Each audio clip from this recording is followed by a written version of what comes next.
Hello दोस्तों, मेरा नाम है अमित और मैं स्वागत करता हूं आप सभी का आपके अपने यूट्यूब चैनल अमिताज क्लासेस में।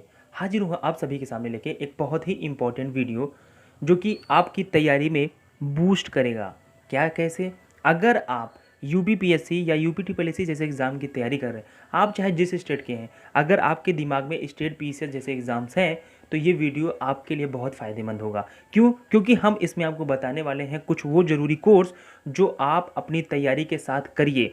जैसे अगर आप पीसीएस की तैयारी कर रहे हैं, आरओ की तैयारी कर रहे हैं, लोअर पीसीएस के एग्जाम की तैयारी कर रहे हैं, लेखपाल की कर रहे हैं, मंडी परिषद की कर रहे हैं, या फिर विलेज डेवलपमेंट यानी कि वीडियो की तैयारी कर रहे हैं, तो आपको ज़रूरी है ये सब चीज़ें कि आप इसके साथ साथ ये कोर्सेज भी कर सकते हैं धीरे धीरे। क्योंकि हमें शांत नहीं रहना है, हमें अपने आप को मतलब हमें सीखते रहना है, स्किल जो है हमारे अंदर उसको डेवलप करते रहना है। ठीक है, तो इसी से रिलेटेड ये वीडियो है। आपको ऐसे वीडियोज़ बहुत रेयरली मिलेंगे दोस्तों, मैं आपसे वादा करता हूँ, क्योंकि हमें गाइड करने वाला कोई नहीं था। आज जब हमें थोड़ा बहुत नॉलेज है तो हम आपके साथ शेयर करने से बिल्कुल भी नहीं चूकते हैं। ठीक है, वीडियो कैसा लगा अंत तक देखिएगा और हमें कमेंट करके जरूर बताइएगा अगर कोई कमियां रही हैं, ताकि मैं आगे से वो कमियां दूर कर सकूं और आपके लिए बहुत अच्छा अच्छा कंटेंट ऐसे ही ला सकूं। तो चलिए वीडियो को शुरू करते हैं। ये मेरा ऑफिशियल टेलीग्राम चैनल है, आप इस पर जाइए, इसको सब्सक्राइब करिए और ताकि जो भी पीडीएफ हो वो आपको मिल सके, वीडियो के लिंक आपको सबसे पहले मिल सके। इन सब चीज़ों के लिए आप ये ज्वाइन कर सकते हैं। ठीक है, चलिए सबसे पहला कोर्स है ट्रिपल सी। मोस्टली कैंडिडेट ये ट्रिपल सी जरूर किए रहते हैं। क्यों किए रहते हैं भैया? यूपी ट्रिपल एस सी की तैयारी कर रहे हो तो ट्रिपल सी तो कंपलसरी है ही नहीं, तो फॉर्म ही नहीं फिल कर पाओगे। लेकिन अगर आप यूपी पीसीएस की तैयारी कर रहे हैं तो भी आप ट्रिपल सी जैसे कोर्सेज को करना मत भूलिए, ताकि यूपी पीएससी के साथ साथ आपके पास ऑप्शन में रहे यूपी ट्रिपल एस सी जैसे एग्जाम। क्योंकि देखिए लोअर पीसीएस का एग्जाम इस बार यूपी ट्रिपल एस सी ने करवा लिया, तो अगर आपने मान लीजिए कोई भी कैंडिडेट हो जो पीसीएस की तैयारी कर रहा हो, उसको लगे कि यार यूपी पीएससी तो ये सब पूछता नहीं है, लेकिन लोअर पीसीएस में तो आ गया, तो आप वहाँ चूक गए ना। ऐसे ही आपको ट्रिपल सी जरूर कर लेना है। ठीक है, कैसे पढ़ना है, क्या करना है, ट्रिपल सी का मैं अलग से बता दूंगा अगर आप चाहेंगे तो।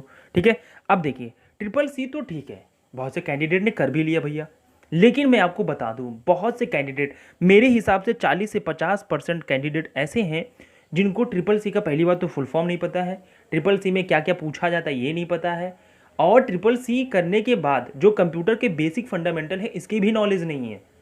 तो यहाँ से क्या होता है कि जब मान लीजिए किसी भी एग्जाम की आप तैयारी करें, वहाँ पे इंटरव्यू होगा तो आप वहाँ पे गच्चा खा जाओगे, मतलब गड़बड़ हो जाएगा सब कुछ।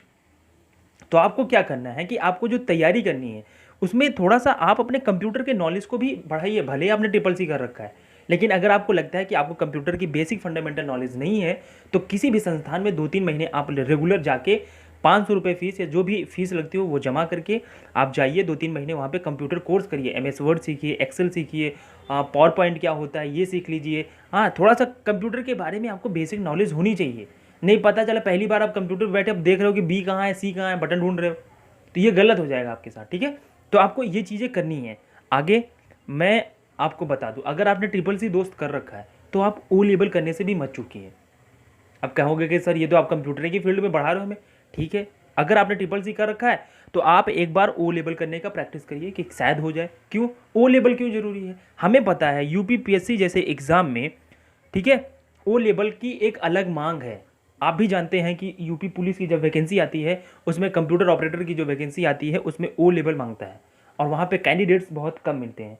तो आपको यहाँ पे ओ लेवल भी कर लेना चाहिए मेरे हिसाब से। ठीक है, चलिए आगे देख लेते हैं। पीजीडीसीए का कोर्स बहुत इंपॉर्टेंट है। किसी खास यूनिवर्सिटी से आप पीजीडीसीए का कोर्स कर लीजिए, इसको पास करने की कोशिश करिए अगर आपको ओ लेवल नहीं करना है तो। ठीक है, पीजीडीसीए से क्या हो जाएगा मेरे दोस्त? पीजीडीसीए से आपका यहाँ पे एआरओ का जो वैकेंसी आती है यूपीपीएससी के थ्रू, उसमें आपका वेटेज बढ़ जाएगा। आप सिर्फ आरओ के लिए नहीं, इवन एआरओ के पोस्ट के लिए भी एलिजिबल हो जाएंगे। आपको भी पता है कि आरओ का जो कट ऑफ होता है वो ज़्यादा जाता है, बट एआरओ की जो कट ऑफ होती है वो बहुत कम जाती है। ठीक है, तो आप पीजीडीसीए कर सकते हैं, ये आपके लिए बेस्ट ऑप्शन होगा अगर आप यूपीपीएससी जैसे एग्जाम की तैयारी कर रहे हैं तो। ठीक है, इसको भी करने की आप कोशिश कर सकते हैं। चलिए आगे हमें कोर्स बताते हैं टाइपिंग का। देखिए बहुत ज़रूरी है टाइपिंग। मोस्टली जो भी यूपी टीपीएससी के एग्जाम की तैयारी करते हो फॉर्म भरते समय पूछता है कितने वर्ड चाहिए भैया टाइपिंग का, 25 से 30 वर्ड हर में चाहिए। तो कोई एक, मैं ये नहीं कहता हूँ कि आप हिंदी और इंग्लिश दोनों सीखो, जो आपको लगे कि आप कर सकते हैं। जैसे आपकी इंग्लिश ठीक है, चलो यार 2-3 महीने कर लेते हैं ना, कुछ तो कीबोर्ड की नॉलेज हो जाएगी। और जानते हैं अगर आपको टाइपिंग अच्छे से आने लगी तो आपके पास बहुत सारी वैकेंसीज बढ़ जाएंगी।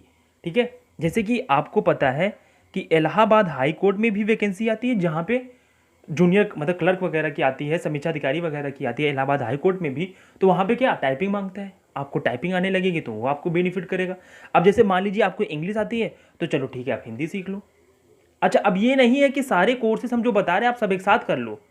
जिस चीज़ में पारंगत होते जाइए उसको धीरे धीरे प्रैक्टिस में करते रहिए, लेकिन अब एक नया सीखना है आपको।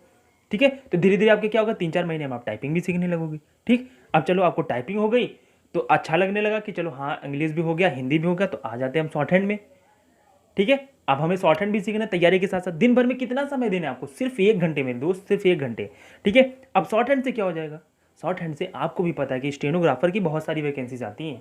ठीक है, और अगर आपकी एज 25-24 ऐसे कुछ है तो आप शॉर्ट हैंड तो जरूर सीख सकते हैं। ठीक है, स्किल है ये आपके अंदर आएगा, बहुत सारी वैकेंसीज आएंगी। इलाहाबाद हाई कोर्ट में आती है। ठीक है, इलाहाबाद हाई कोर्ट में वैकेंसी आती है शॉर्ट हैंड के लिए, मतलब स्टेनोग्राफर की, और वेरियस फील्ड में आती है स्टेनोग्राफर की, तो आप वहाँ पे कर सकते हो। इवन एसएससी भी निकालता है। ठीक है, तो आपको शॉर्ट हैंड जरूर सीखना चाहिए। अब उसके साथ साथ आपको और क्या कर लेना चाहिए, एक चीज़ मैं यहाँ पे दोस्तों मिस कर गया हूँ, आपको पीजी कोर्स भी करना चाहिए। ठीक है, पीजी पोस्ट ग्रेजुएशन, मान लीजिए आप बीएससी कर रखे हैं या फिर बीए कर रखे हैं या फिर बीकॉम कर रखा है, जो भी आपने कोर्स कर रखा है। ठीक है, अब आपको पीजी करना है। पीजी किससे करना है, अब चाहे प्राइवेट करो चाहे रेगुलर करो मेरे दोस्त। ठीक है, मैटर नहीं करता, आपको नॉलेज की बात है, डिग्री की बात है। अब सपोज दैट आपने बीएससी कर रखा है, ठीक है, और आप पीसीएस की तैयारी कर रहे हैं। ठीक है, और आपका जो मेंस का सब्जेक्ट है, याद रखिएगा अगर आप पीसीएस देख रहे हैं और आपका जो मेंस का सब्जेक्ट हो वही उठा के पीजी कर लीजिए। जैसे कि आप बीएससी कर चुके हैं और आपको लगता है कि आपकी मैथ बहुत अच्छी है, तो आप पीजी मैथ से कर लीजिए। बायो था, बायो से कर लीजिए। आपका जो भी सब्जेक्ट से पीसीएस का मेंस देना है आपको, उसी से पीजी कर लीजिए। बहुत से कैंडिडेट का होता भी है पीजी, लेकिन अब वहाँ पे रुकना नहीं है। आपने जैसे किसी सब्जेक्ट से कर रखा है पीजी, किसी एक सब्जेक्ट से और कर लो, क्योंकि आप कहाँ बनने वाले हो। सपोज दैट अगर आप पीसीएस क्वालिफाई करते हैं तो आप कहाँ जाएंगे, एक अधिकारी बनेंगे। एक अधिकारी के पास कई सारी फील्ड की नॉलेज होनी चाहिए। ठीक है, उसको टाइपिंग भी आ रहा है, उसको शॉर्ट हैंड भी आ रहा है, उसको कंप्यूटर की बेसिक फंडामेंटल नॉलेज भी है, उसके पास शॉर्ट हैंड की भी समझ है। क्या होता है इससे, आपके पास कई सारे स्किल होंगे तो आप डिपेंड नहीं रहेंगे किसी पे। इंटरव्यू में जब आपसे पूछा जाएगा बहुत सी चीज़ें, तो आप वहाँ पे अच्छे से अपने आप को डिस्क्राइब कर सकते हो कि मैं मतलब एक ऐसा लड़का हूँ जो कई सारे काम खुद जल्दी जल्दी कर सकता हूँ, मुझे बहुत ज़्यादा डिपेंडेंसी की जरूरत नहीं है। अब ऐसा नहीं है कि मान लीजिए कि आप लेखपाल हो गए हैं और कोई कंप्यूटर का या ऐसा कोई काम दे दिया गया तो आप मुंह घुमाते फिर रहे हो कि यार ईमेल आईडी बना दो, ऐसा कर दो, मेरा वो ये साइड नहीं खुल रहा है, वो नहीं, आपके पास नॉलेज होनी चाहिए ना।